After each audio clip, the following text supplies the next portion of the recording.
Okay, I believe we are live now. Good evening, everyone. If you're joining this section, good evening. Webinar for August. If you can you just let me know you can hear me so I can continue. Hello, can you all hear me? Not really. Your audio is breaking up. Okay, you can hear me. Oh, good.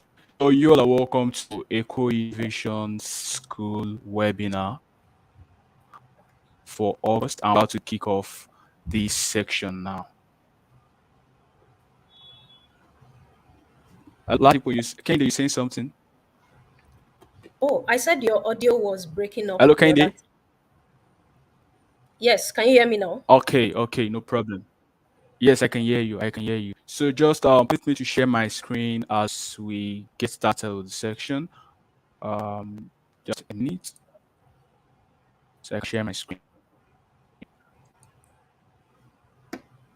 A brief introduction about what we're here for today. Okay.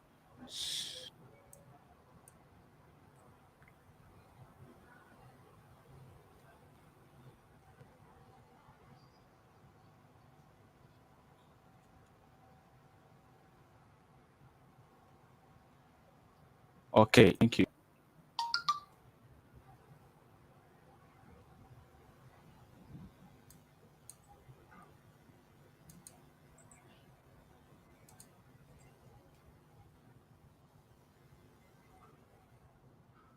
So Eco Innovation School is the learning component of Eco Innovation Center, and the aim of the school is to help build and accelerate tech talent. And this is the vision we're trying to achieve. We're trying to build an employability ecosystem for people by training and equipping them with market demanding tech skills, providing them with the resources, tools, and experience, as well as connecting them to partner firms within our network that are looking to acquire top talent and engage in workforce development. And this cut across advancing SDG8, decent work, and economic growth. And here are learning programs at Eco Innovation School. We have Eco Innovation Data Faculty, where we have the Data Analytics program and the Big Data with Python. And we also have the Product School, where we have the Product Management and the Product Design program. And we also have other programs, like currently we have the Kiddies and the Teens Coding Bootcamp ongoing, as well as we have plans for the Data analytics program for beginners. So this program is meant to kick off, and there are a lot of value embedded in the program. We have the career lab, which we kind of help people, young professional, with career development workshop, as well as placement opportunities and the learning schedule, which is very flexible. We have the weekday and the weekend for professionals that may be busy to take weekdays program. So here we have the August webinar, which is focused on unlocking and maximizing opportunities in tech. So there are various career opportunities in tech, and the major issue is how people are able to unravel, how people are able to access these opportunities, how people are able to maximize these opportunities as well. You hear young software developer, you hear people in the product management field, how they're able to change job within a short period of time. You hear how people are able to like get opportunities like software engineering in 2 months, and yeah, I got another one with Microsoft. I got a job with InterSwitch, and all those opportunities are out there in the space. And this is due to the fact that most industries, most businesses will have to, rely on tech to run a lot of operations, to carry out a lot of processes. But the major question lies on how can we unlock and maximize opportunities in tech.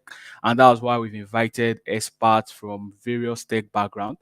We have Kehinde Ladipo, who is a software engineering lead at Microsoft, and we have Oluwatayo Wikunle, who is a product team lead at Vendis. They will help address the team and help us, in unraveling how we can actually like access these opportunities and how we can also maximize career opportunities in tech. So you're welcome to the Eco Innovation School webinar, and I'll be handing over to our first speaker, Kehinde Ladipo.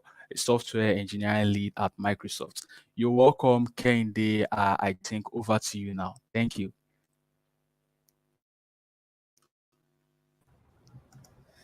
Thank you, Victor. Hi, everyone. Can you hear me?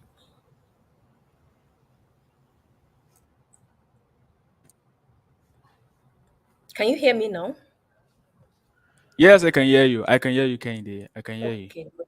Thank you. I have a presentation to share, so I'm going to go ahead and share my screen. Okay, share my entire screen with the audience.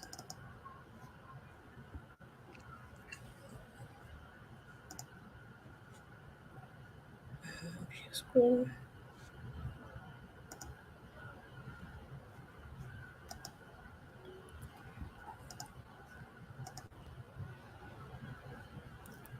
Please signify when you see my screen.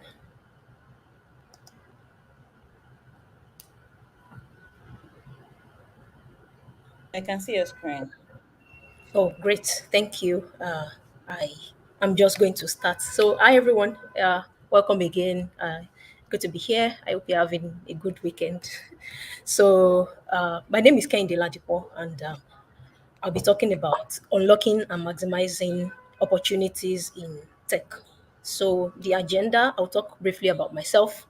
I'll talk about the topic, which is, maximizing opportunities in tech, and I'll talk about some learning resources at the end of the talk. So, about me, I am a software engineering lead at Microsoft Mesh. Microsoft Mesh is Microsoft's mixed reality platform. It's like the metaverse offering that Microsoft is doing. So that is what I do, and that's what my team does by extension. The things I work on, my areas of interest are software engineering, that is coding, infrastructure engineering, DevOps, cloud development, and all of that, and technical leadership, engineering management. So, what do I do? What does an engineering lead do? An engineering lead is also an engineer, basically, who just does other things. So, for example, as an engineering lead, my work goes beyond just coding. Into it goes beyond just coding. I have to also think about the architecting the system. How does the system plug into the other system sister services around us? How does the integrations work? How does the whole system work end to end? It also goes into it extends into thinking about leading a team to achieve the desired goal. Yes, we want to build a service, we want to build a piece of software, right? How do you motivate people to do the thing? Also, how do you keep your team interested in doing the thing that we want to do? How do you make them understand why we are doing the thing that we say we want to do? And also, just keeping people motivated and delivering the work. So I also like to watch food videos. I like learning new languages. I've been using Duolingo to learn for quite a very long time. So let's dive into the topic of discussion now that you've met me. So, my talk would be focused on four different areas. I'll talk about personal, that is like self. Then I'll talk about the skills. I'll talk about communities, and then I'll talk about socials, which is kind of like an extension of that.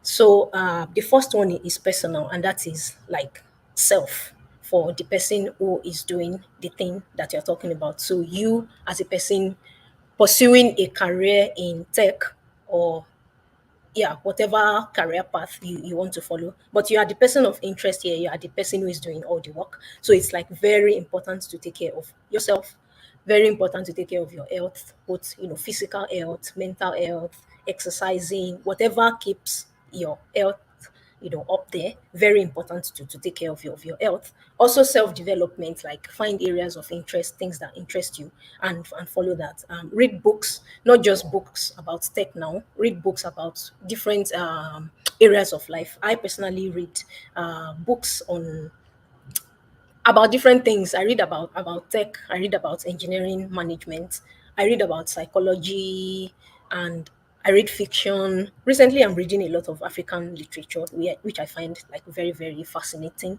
And yeah, it just helps to know like a lot about different things. Also try out many things. So yes, you are coming into tech or you're already here and you have something that you're doing, you are like an engineering, you are a software engineer or a mobile developer or a designer or a DevOps person, whatever field it is, it's good to like try out different things. And I say this because number one, we think we like some things, which turns out that we don't really like them. And we think we are not good at certain things. And it turns out that we are really like really good with those things. So it's good to like, explore different things and just before you like pick an area of interest. And this kind of leads me to my next point. So over the years, there's like this framework used to describe what skilling should look like, and it is called the T-shaped skilling framework. So basically,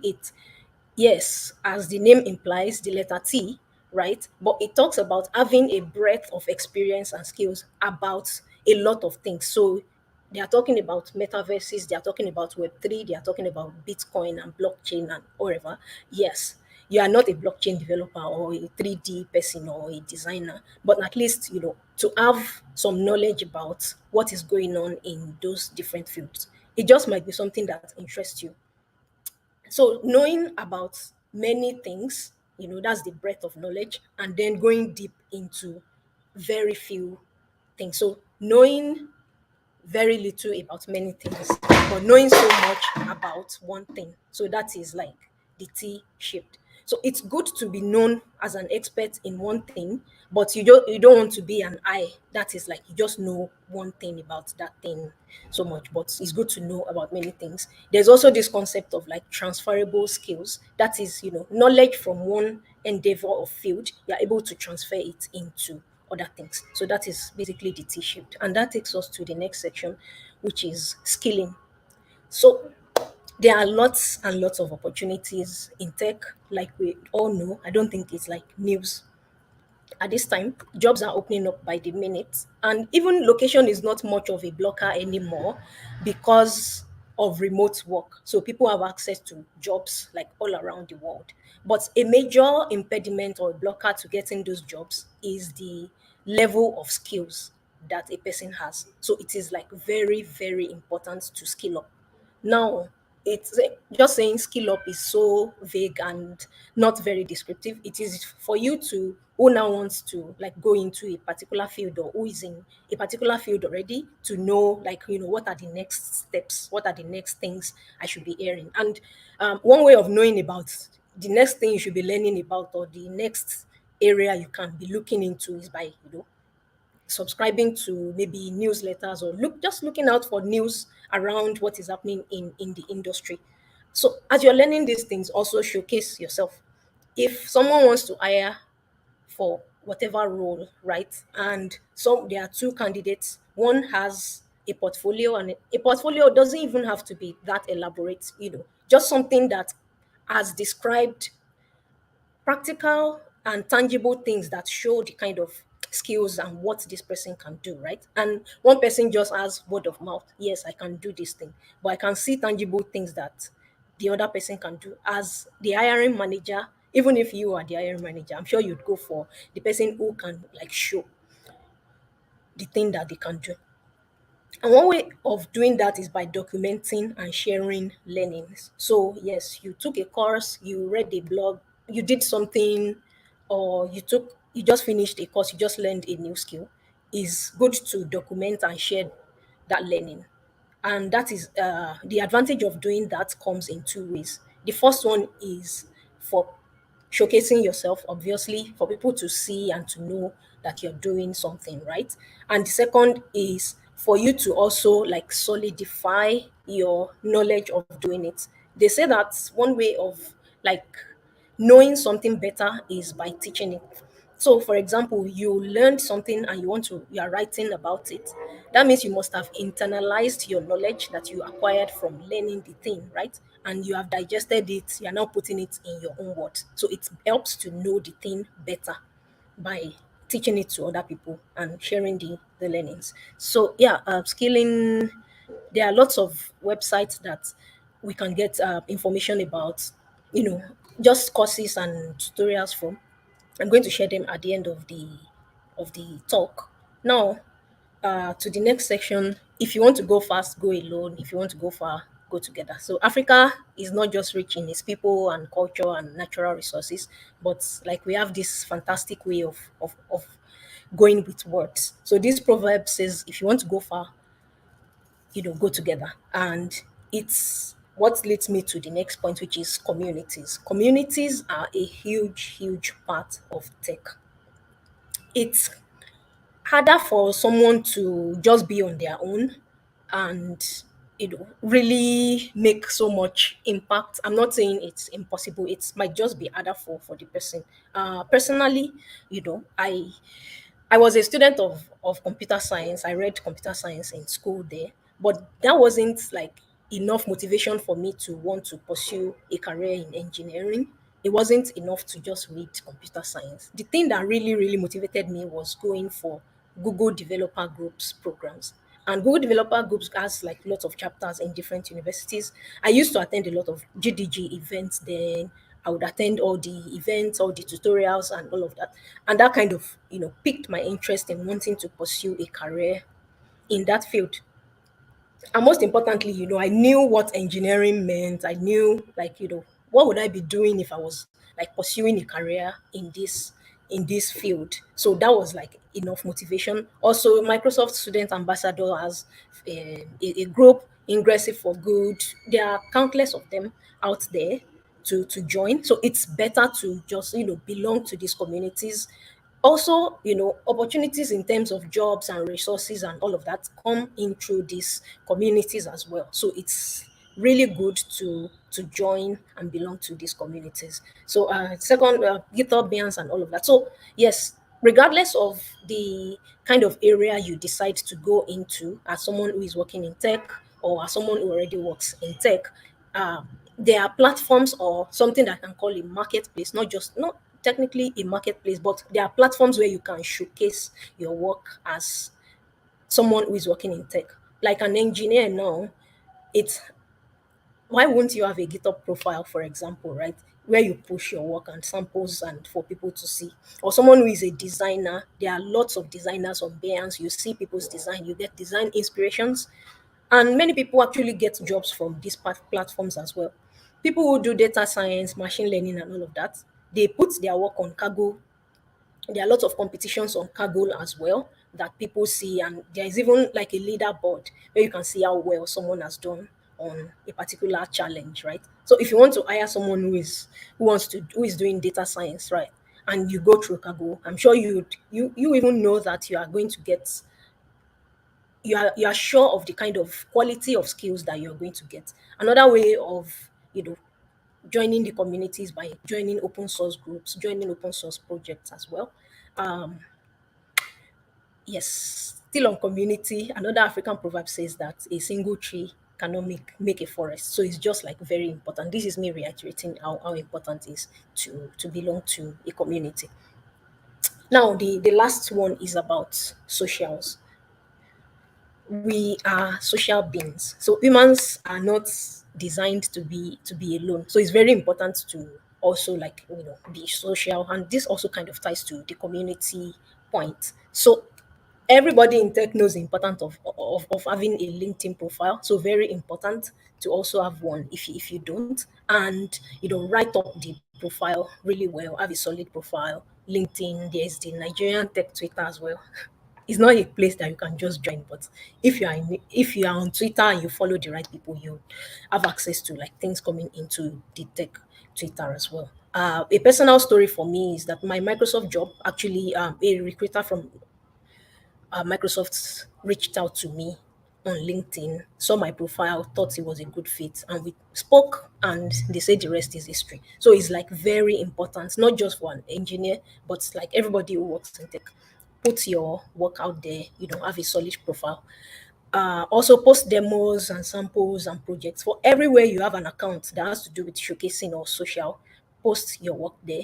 It's like a potential signal for people to see what your interests are, what you can do, right, and to reach out with potential opportunities. So, how can we access these learning resources that we talked about? Uh, there are so many platforms that offer free resources. Free Code Camp has like this huge YouTube channel with lots of videos and tutorials about different things. Right. Coursera is also free, although they kind of require you to have a to pay in order to get certification for the course, but you don't have to pay, so you can just do the course and get and not get certified, but you have the skills. EDX also, Harvard Learning, most popular is the CS50 course, right? Khan Academy, lots and lots of the Microsoft Learn. Basically, there are so many resources online where you can get like free skilling that we talked about under Skill Up. So job boards and internships. Now you are building your skills. How do you take it to the next level? How do you get hired? There are also so many platforms that are offering where you can find jobs or internships. LinkedIn, Twitter, Hired, Indeed. There are a lot of freelance websites for the gig economy, very short projects like you quickly do and make money and build skills. Product on, stop towel, lots of that. And I tell people that one of the most reliable way for getting a job is by referrals from network. Also tying to the social point, which is like, build a network. If people know that you have interest in certain areas or you are skilled in certain areas, if opportunities come out in that area, then you are likely to come to mind. And then, if someone I know is referring someone to me based on what they know about the person, I'm going to trust, I'm going to trust the person's referral. So referrals are a great way to get opportunities either in terms of full-time jobs or internships or even gigs. uh, I have to also reiterate how it's important it is to build like a very good profile, but don't lie about your skills. It's difficult to fool someone who is an expert in the field about the level of skills that you have. So, yes, state what you can do, but don't lie about it. Also, don't undersell your skills. These are not like mutually exclusive things if you look at them really well. So, it's not as if you don't lie, then you have to undersell your skills. You don't have to undersell your skills.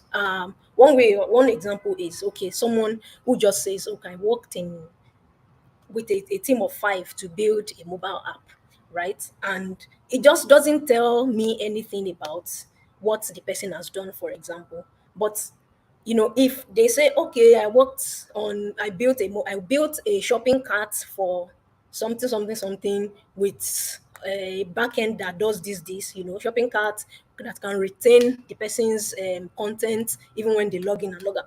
I mean, I know the specifics and I know the level of like involvement that this person has compared to someone who just said they worked in a team of five people to do something. I don't really know what the person has done. So yeah, don't lie about your skills, but also don't undersell what you can do. I'm going to be pausing here and take your questions. Thank you for listening.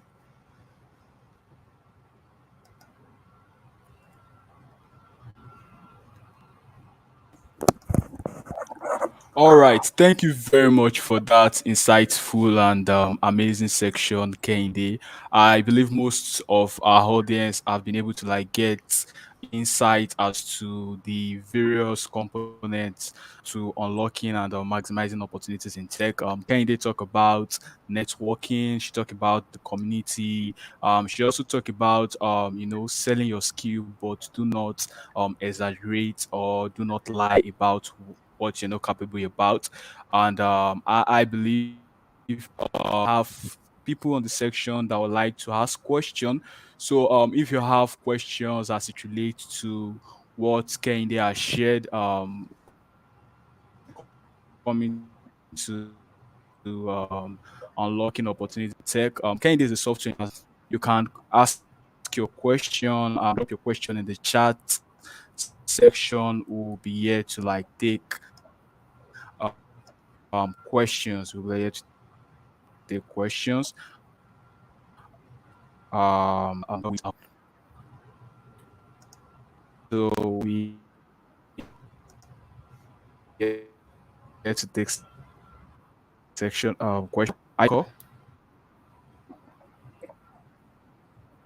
Questions. You can drop I think you muted. Although people are joining via other platforms on Facebook and on Twitter, I'll be here to check in for questions and comments. as to much of our time. I think Ayo, you can get on with your own section. Why you can also drop your questions. Okay, I think I'm seeing something here. Okay. So why we can continue with the section to know. Is it just me or Okay, Victor is really breaking up? which one is that? Victor, you're breaking up. You may turn off the In video, which of maybe. this you Wow.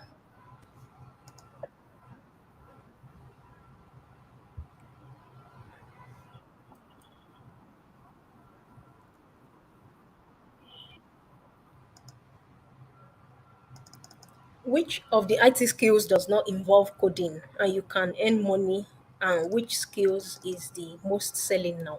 All the skills are hot right now, but which one does not involve coding? Lots of skills do not involve coding. I usually just tell people to do their research first. If you just Google career paths in tech, you will be like awash with lots of articles about different career skills. I will mention a few of them, like program managers or product managers uh, don't code. And what that involves is like coordinating, managing the product, right? So you are as a program manager, the name kind of differs from company to company, but what they do also might differ.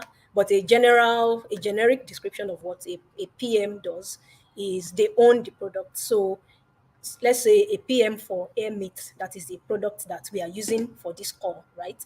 Is the person who knows, okay, by September, we want to have a feature that allows people to share two microphones, for example, if that's a thing, right?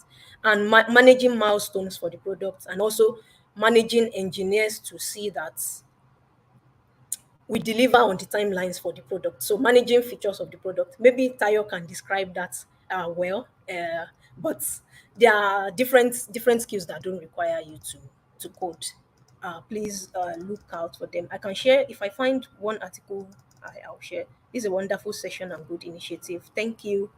Which of the skills can I learn online and get my certificate? All the skills. It depends on what you want to do. Again, if you want to code, just Google coding tutorial. You would find something for you. If you want to learn about product design, designing is also something that doesn't require you to code, by the way.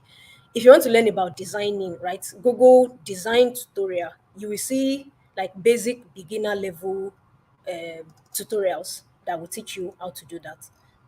Which of these can I learn online and get my certificate? All of the skills. Is there any specific nudge for individuals who are willing to transit from data science to software engineering? A specific nudge. Someone who is doing data science, I assume, already kind of has an idea of how to code, right? Because at least you are coding in Python or R or whatever language that you're doing. So yeah, nudge is by looking for, if you work in a company that has opportunities for like maybe programming opportunities, role an open role for a software engineer, you can express your interest to the manager, that you want to start taking on engineering roles, and they can give that opportunity. Also, you can look for roles that are specific to that are core software engineering roles. But and the good thing with programming is that your language, the programming language that you are using at the end of the day is just a tool to do the job. You already know how to program in writing, in doing data science. So you'll be able to transfer your coding skills, regardless of whatever language you pick up and you end up doing. So good luck with the transition. Great to connect with me. Thank you. Please ask which on site platform can I learn data analysis, software engineering in YouTube or Telegram or whatever social media. Check out Free Code Camp on YouTube. They have a YouTube channel with a lot of tutorials. So let me see. Is there any other? Yeah, I think that was the last question.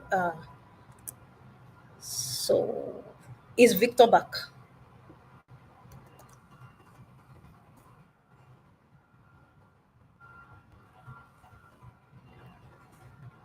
Victor, are you back?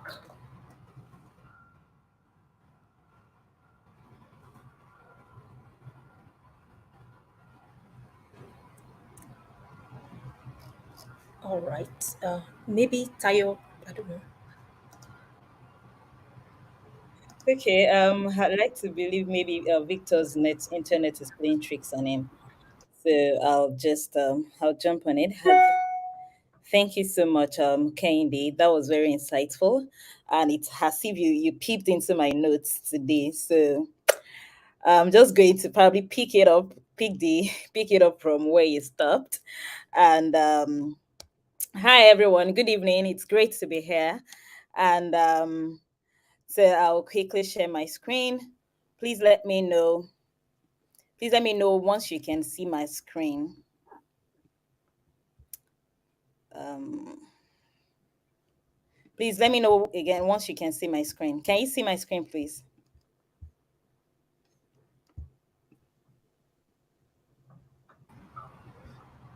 Not yet. Okay, Okay, I can see your screen. great. Thanks, guys. All right, so let's quickly talk about how you can unlock and maximize opportunities in tech. Basically, I'm going to be taking it from where can they stop, and I'm also going to probably just touch on how I got here in my case, just like Candy has talked about hers. So briefly, I hold a bachelor's degree in biochemistry. I mean, very different from Candy. Candy studied computer science or so. So I have my bachelor's degree in biochemistry, and majorly I started my career as a banker, and I started as a marketer in the bank. So, but again, we'll practically see how I went through those stages and how I found myself in tech. Okay, so this is more like a timeline of how things happen. I studied biochemistry in school, and I began as a graduate trainee with Access Bank back then in 2014, and so basically, I went to from being a marketer. So everything you see as relationship officer here or relationship manager, basically, um, I was a marketer. So not until 2019, that was when the transitioning began for me in my own case.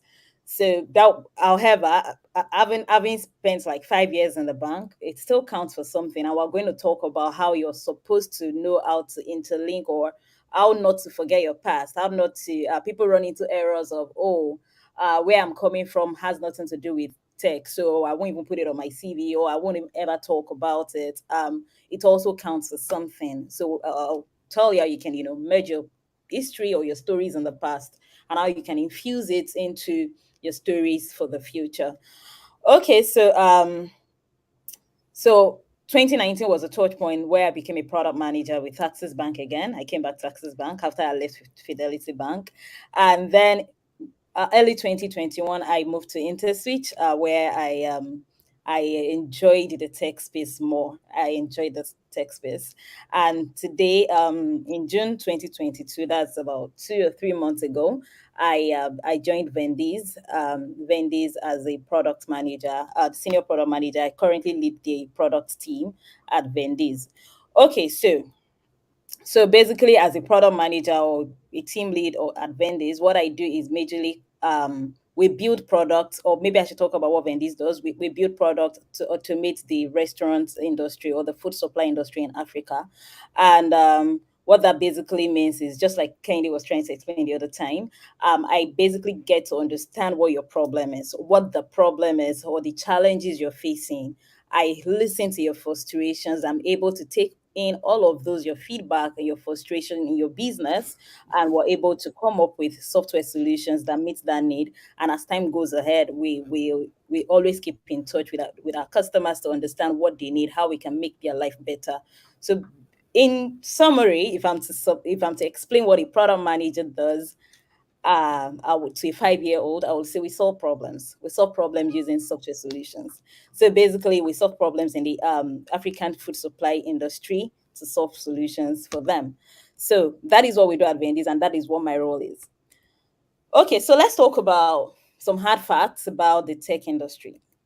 So in May 2020, the median and the median annual wage for careers in computer and IT occupations was an average $91,000. So these statistics are on a global level. At the end of this program, or at the end of this webinar, I'm going to share this slides with Victor, who's going to share with everybody.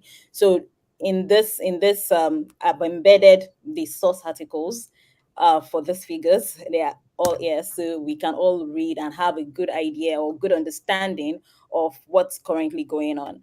So yes, that's median annual average for somebody in the tech industry. So please don't what's the word now? Don't be tempted to start converting this to naira. Even if you start converting it to naira, yes, we now know it's a lot of money, really.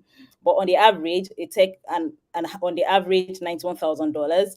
Job opportunities are projected to grow at 13% by 2030. It's much faster. So you can imagine year on year, your opportunity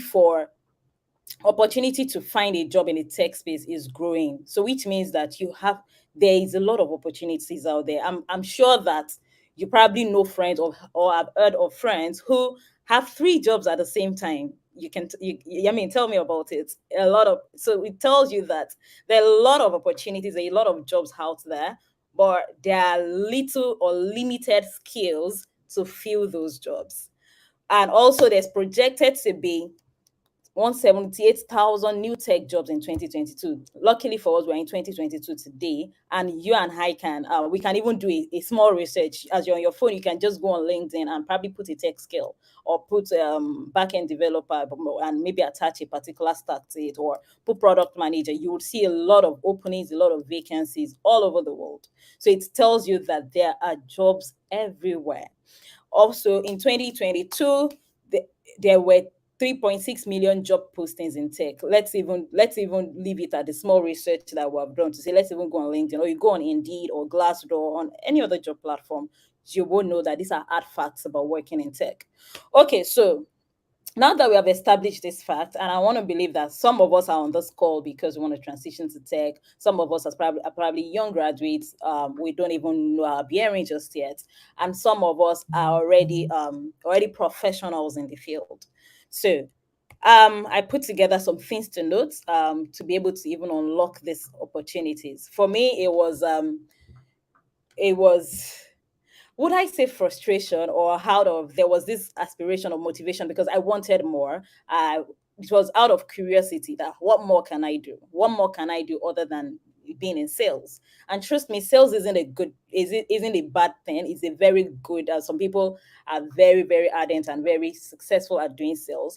I wasn't exactly born for sales in that regard. I wasn't exactly born for sales, or probably maybe because I was doing sales in the bank. Um so those were those that was one of the things that led me to say, okay, I have to do better. And during that time, that was early 2019, we could even say late 2018 to early 2019. I've been hearing gist about tech. Oh, then that was data analytics. Data analytics is the new oil, is the this, the new this. And I'm like, what can I do? What can I do in my life? I can't always live a frustrated life. It was maybe born out of frustration, really. I can't always live a frustrated life. I mean, this is my life, right? So it was more like, what can I do? Started researching, just like Kendi had mentioned earlier. Started researching, looking into all areas of what I can learn. So I knew that I had a flair for data analytics. I could crunch numbers. Well, I didn't have a background in mathematics or any of those things or statistics. However, I've done sales. It was all about numbers. I was always going for MPR on a monthly basis. I knew how to crunch those numbers. So I had a flair for that. So I'm like, okay, so data analytics, what can I make of it? Okay, I can make better decisions if I do this, if I do that. Oh, that's fine. Then I started researching where. So for me, it was what area of interest, what area of interest in tech, what piqued my interest really, and which meant okay, I knew that okay, data analytics. And before then, I already understood or had a good understanding of what my strengths were. I knew I could figure out numbers. Could and not could. I could figure out numbers to a good extent. Not like I'm a pro at numbers, but just to say, I had a flair for numbers at that time, and so which meant I identified what I was good at, and so that led me to say, okay, yes, I could do the data analysis. The next question was, where do I want to do my data analytics? For me, I another motivation for me was for the where. I was very particular about where to learn because I wanted to understand it, and I wanted whatever certification I'm going to get again. I wanted to be well recognized, to be credible, and all of that. Trust me, there are a lot of sources out there, and it could be confusing. It could be confusing. I know YouTube, Google, plenty places. So it was now for me to streamline. Okay, what do I do? Do I do Coursera? Do I do EDX? Do I do this? Do I do that? And in the middle of it, Harvard popped up for me.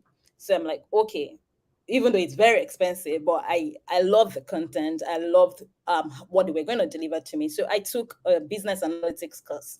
Funny thing is, it was only Microsoft Excel we used. So it was nice. I mean, everybody was very used to using Excel. So that happened, and that was the beginning of my journey. Even though I was interviewing for jobs for data analytics role, I resumed my job in my next my second go back to Access Bank, and when I resumed, I was posted to a product unit, so which made me product manager.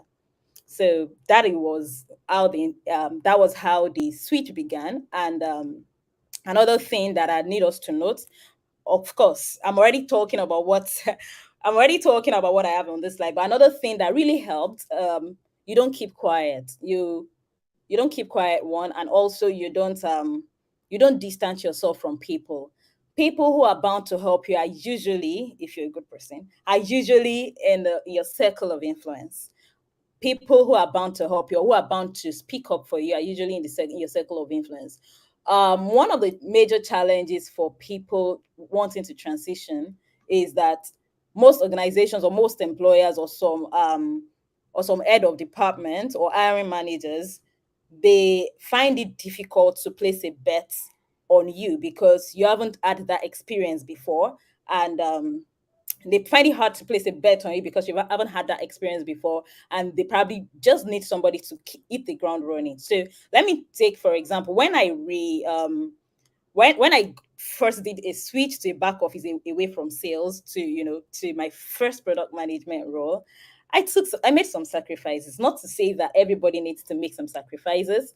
In my case, it was more like I traded some things because I just wanted to, and this was even pre-COVID, right? So um I traded sacrifices in the sense that, oh, okay, maybe I traded by sacrifices, maybe a little money out of money. Ideally, when people are moving jobs, right, you're expected that probably you're doubling your salary from where you're coming. So, for example, if you're earning 100K before, the next job you want to move to, probably you want to earn a minimum of 200K. But that wasn't the situation for me. That wasn't the time for me to start carrying negotiation skills in my head. Say, hey, I want 500,000, I want 1 million. No, that was the time for me, because at that time, even my hiring manager at the time was like, I can't place premium on you. You haven't done this practically. And I would understand his concerns, right? However, he still placed the bet on me. However, I couldn't have so much negotiation power at that time. So that was a sacrifice. And believe you me, in less than 2 years, I already gathered the experience I needed. And that's, basically gave what's it called? Gave way to, now want to, do the shakara that you want to do. So again, so that is one of the things that happen in your transitioning journey. There are times that, okay, you just do some things just for the purpose of learning. So almost everything on this slide, I've said it in my story. So what is your motivation to be in tech? In my own case, I just wanted more. I wanted more than sales. I wanted, well, maybe frustration. I wanted much more than sales. All right. Again, the question you want to ask yourself: do you have an area that pique your interest? Do you have something that makes you tick? All right. And I told you about the numbers, the data analytics that make me tick. All right. Have you recognized your strength or your weaknesses? That is, it will naturally lead you into an area you can reskill in. So, for example, if you're somebody who pays great attention to details, if you pay great, and there are a lot of us like that, but because we have not sat down to internalize and identify those things, we're missing out. So if you're that guy, you pay great attention to details, why not? You can be a QA. You can test stuff. What do QAs do? QAs basically carry the codes that Kehinde have coded And they basically, they test it all around. They look for the tiniest little mistake that Kennedy must have done. Okay, maybe Kennedy doesn't make mistakes. Basically, I'm just trying to say that QAs or software testers, they basically test end to end. They basically test end to end whatsoever code an engineer has written, just making sure that the application or the software is performing as expected, is performing to standards. Kende is writing our codes according to best practices. Kende, just forgive me for using your name today. Okay, so if you're that person that is a software tester, I mean, that has great attention, that pays great attention to details, why not go for it? Go for it, be a software tester, right? So basically, your personal or your inborn skills can also be an indicator. They can channel you to what you can learn or what you can reskill in. All right, so have you identified people? Okay, yes. What is your history? What is your past story? How can you link it to the future that you envisage? Okay, so for example, I've been in sales, which meant that while I was in sales, I booked loans, right? And I understood what it meant to analyze financial statements. So I could take a financial statement of a particular company and analyze their credit worthiness. I can basically recommend them to take a credit, or to basically say, oh, this is amount of credit. So I understood credit, right? And luckily, or good for me, from that experience, it's made me understand.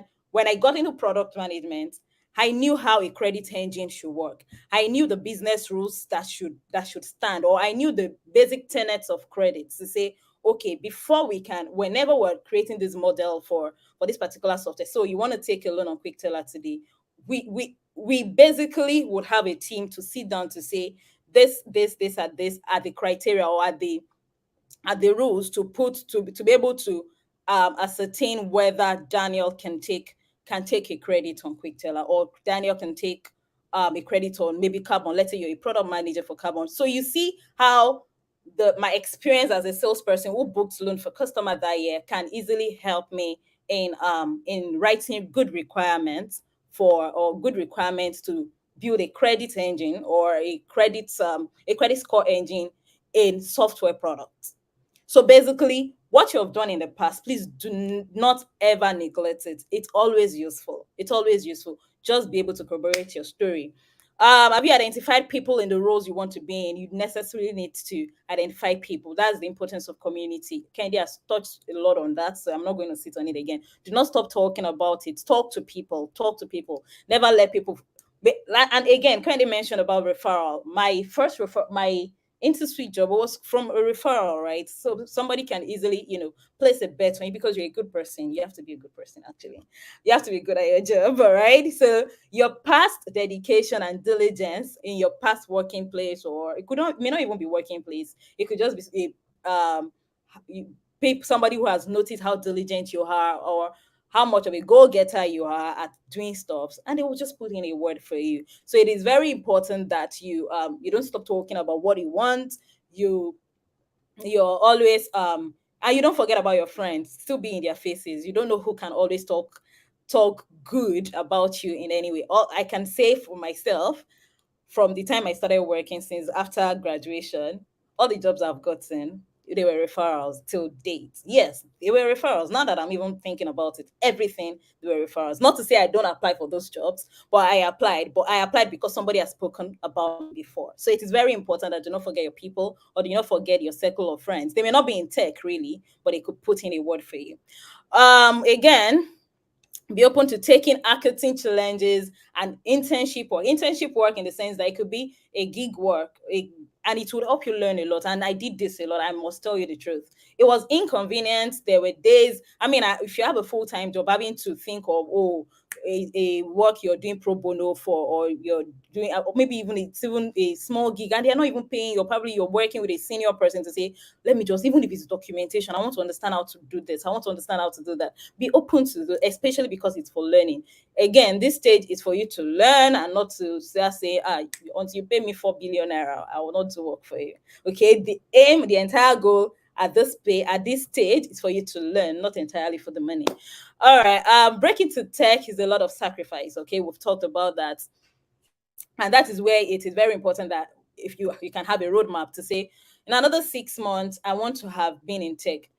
Trust me, I know that may be ambitious. However, you can have a roadmap to it. So in 6 months, what do you want to do? All right, you've identified. So you could say month one is probably you're doing research, you're doing, and month one you stay true to that course. Month two, you could say you now key yourself into a program. All right, take a course, take a product management course, or take a data analytics course, depending on what you've identified, right?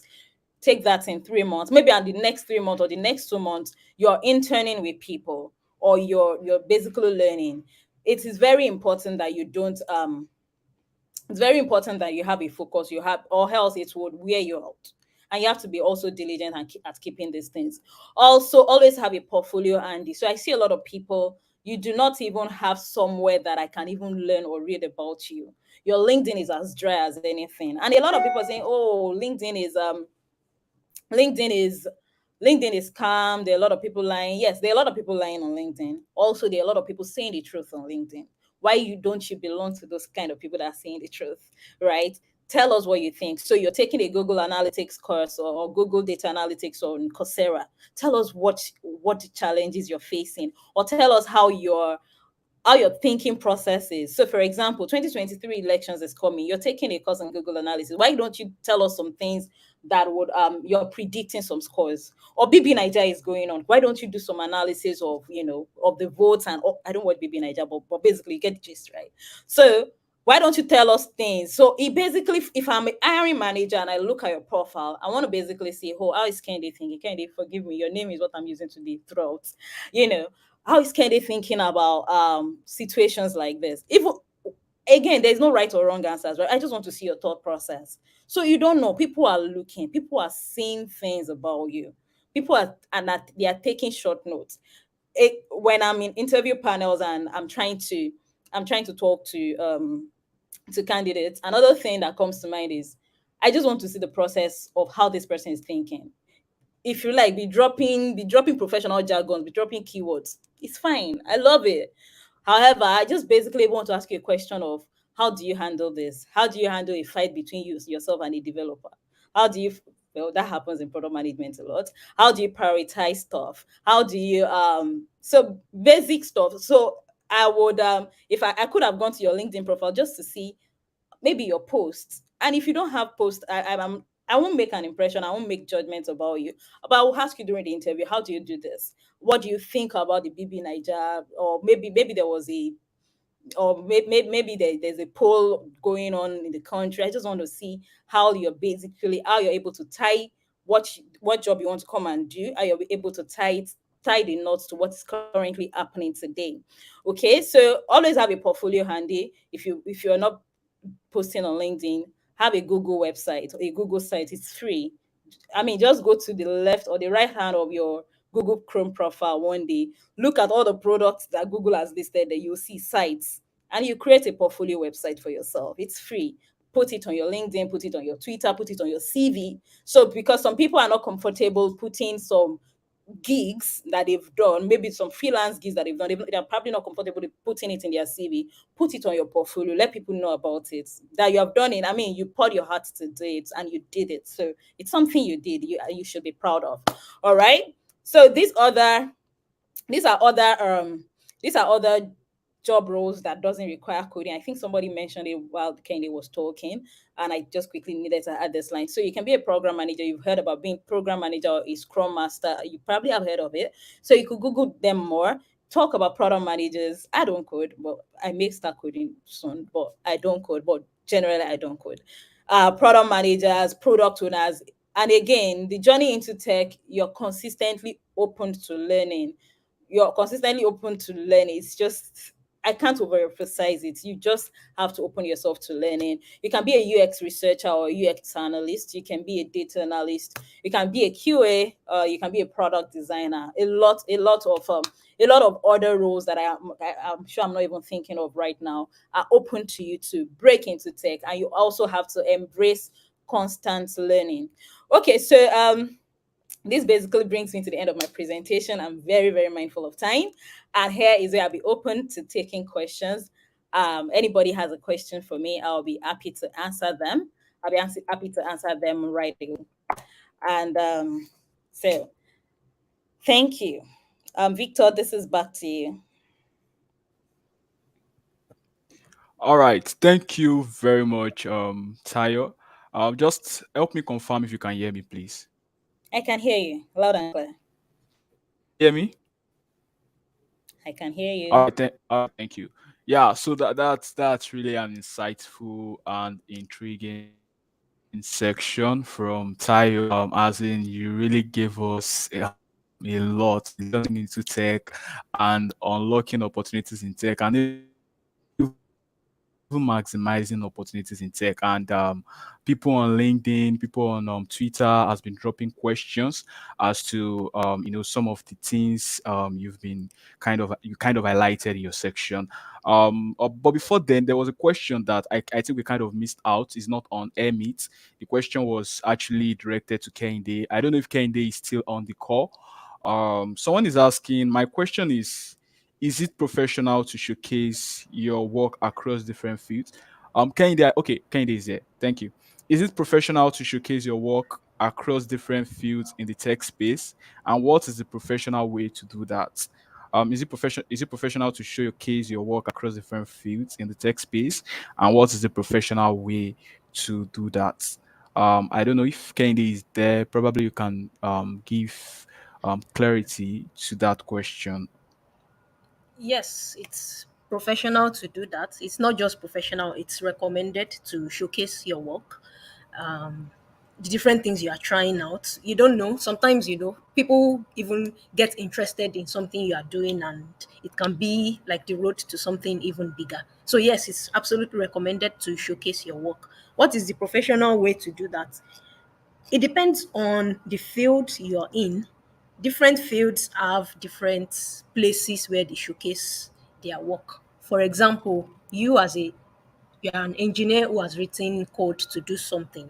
You can write an article about it and add check in the code to GitHub for people to also go and take a look at the code, right? So in this way, I'm not just seeing what you have done. I also see, like, how you are writing your code, how good of a coder you are, right?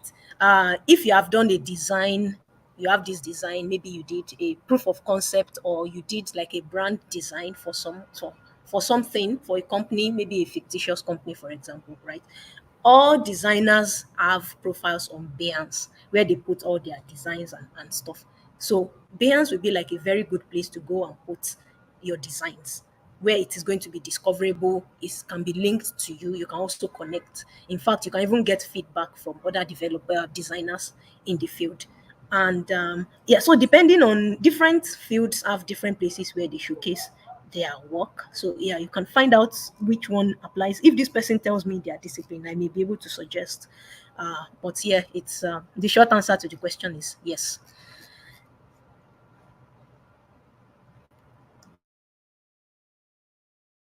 Okay. Thank you very much for that, Kehinde. I think that should have given clarity to that question. I could see some questions being dropped on the chat box. Someone is asking, great, thank you, Tayo. Any special recommendation of communities to grow and access product management opportunities as shared by Kehinde? Yeah, sure. There are communities that I also belong to. I believe Eco Innovation School also has a community like that. Would that be correct, Daniel or Victor? I'm calling you Daniel. Yeah, sure. We have Okay.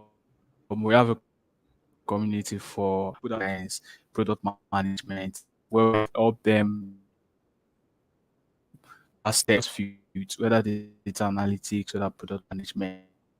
Yeah, we do. Okay. So that answers the question, or would you like more? Yeah, you can still share more if you Okay. have more Great. recommendations Great. as All to right. the Cool. questions. Yeah. Okay. So So some other communities that I joined or that I would recommend, please watch out for Product School. Product School Product School has a Slack community or Slack channel, or go to Product School YouTube page. You would always have a they hold a con conference and product con, and I think it's on a monthly basis. Also, Product School has ask me anything question or sessions that go on Slack. You can join that community also. Um, there are also other communities like Product Dive. There are Product Managers Africa. There is but Product School does a good job. If you follow the owner of Product School on LinkedIn, Carlos, you'll see it does weekly newsletters that you can also tap into. Then another community I love is the community of product managers on TopTal. TopTal has a blog that is very, very, very insightful. So you can sign up on TopTal and sign up for their blog for the product managers. So you see product thought leaders, sharing insightful stuff sharing insightful stuff about some other, you know, product leaders in bigger space and in the US, nice people, they'll share their thoughts with you on those blog posts. So yeah, off the top of my head, those are the ones I can remember. Did I answer your question, Ibrahim? Okay, so I think that should you've given like more recommendations as to communities that helps with product management. I think I did something relating to product management with product school as well, and the resources and programs are highly recommended. Yeah. So someone is asking a question. I don't know if this is directed to Kende or Tayo. Someone said I have an interest in systems engineering, data analysis, but to start up is not available for now. But I don't want to be deterred. So please, I need advice on what to do. I need advice on what to do. I don't know if that question has been answered. I think it's directed to Kehinde. Yeah, right. Systems. I see two things here: systems engineering and Data analysis.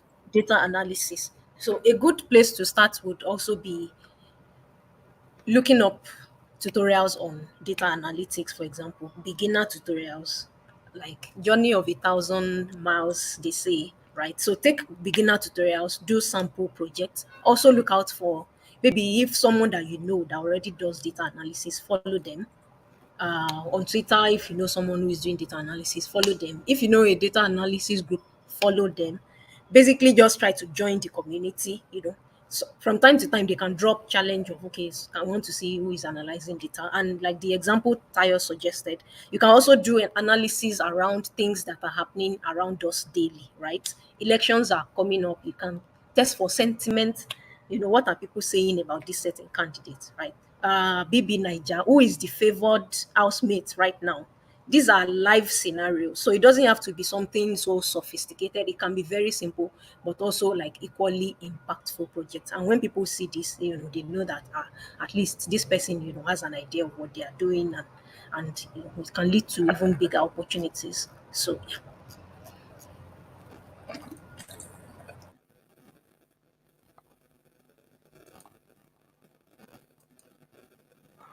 Okay, yeah. Thank you very much, Kehinde, for that. I'm trying to see if we have other questions in the house that probably we might need to give answers to. So, audience, if you have questions, please drop your questions as it relates to career opportunities in tech. And I believe Tayo, Kehinde, they've shared a lot of value, a lot of insight as to how you can unravel some of the diverse opportunities in tech, and also how you can maximize. Very, very important. Very, very important. And if you're looking at transitioning into data analytics, Eco Innovation School is hosting or is implementing this data analytics program come next month. That's September, early September. So the value proposition here is that we have a career development workshop. We understand that quite a number of people, aside gaining or garnering the technical skill, they kind of have issues as to how to start out. Some don't even have, they don't know how to build their portfolio. Some don't know how to use or utilize LinkedIn to, maximize or even get opportunities. Some they don't know how to, even do interviews. Interviews is very, very important. You can have the technical skill and you might not be good with, technical interview. For instance, you are interviewing as a product manager, you might have issues as to expressing your skills to the interviewer, expressing your capacities and even your expertise to the interviewer. So we have a career lab that actually caters for that. And Eco Innovation School, one of our value proposition as compared to others, is that we are big on employability. We are very, very big on employability. So aside the fact that we train you, we work twice as hard to ensure that we provide internship opportunities for our learners, where we kind of merge our learners with some of our partner firms to do their internship, and that will help build your portfolio. You work on numerous projects, and 6 months down the line, we are able to ensure that you are employable in the tech industry as well. So I believe Tayo and Kehinde as giving a lot of insights to address a lot of concerns as it relates to opportunities in tech, as it relates to transition into tech, and also maximizing opportunities in tech. So if you have any other question, you can drop it here in the chat section before we give this a close. Thank you. So if you have questions, you can drop it now. Okay. All right. I think we don't have questions. Okay. So thank you very much, Tayo. Thank you very much, Kende, for taking time to share your experience with us, for taking time to share and dish out these loads of value with our audience. So this is a monthly webinar that we hope to, help with the tech community. So we'll have a September webinar as well, where we kind of, we kind of addressed some pertinent team in the tech industry, in the tech space. So thank you very much, everyone, for joining this section. I look forward to having you all in many, many more sections. I don't know if Tayo and Kende, probably you have a final remark to give as we bring this section to a close.